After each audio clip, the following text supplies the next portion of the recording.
Asalaamu calaykum akhyaarta soo dhawaada maanta qadada waa baasta macaroni waa baasta fiican ilmaha yaryarka oo lagu nafaqeeyo laakiin aan u fiicnayn dadka burburan marka insha Allah ila daawado sidaan u sameeyay soo dhawaada.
markaas diyaar waaye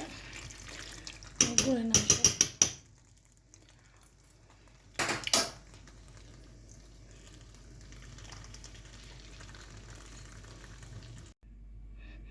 markaas aqyaad saasi kusoo baxday maasha allah maradhaminayna hadirtaan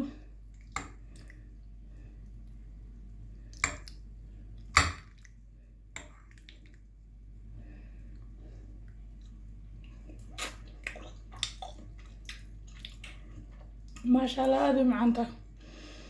markaas aqyaarta insha allah videogeeni meeshaan kusoo gabagabaynaynaa waa inaa kulan dambe oo xiiso leh insha allah sida caadada ahayd ba hadaa videogan ka hesha like saar haddaa la rabtiin aragto kuwa lamid ah subscribe saar gambalaalkana furo insha allah wixii ra'yina commentiga igu raab asalaamu calaykum waraxmatullaahi wabarakaatuh.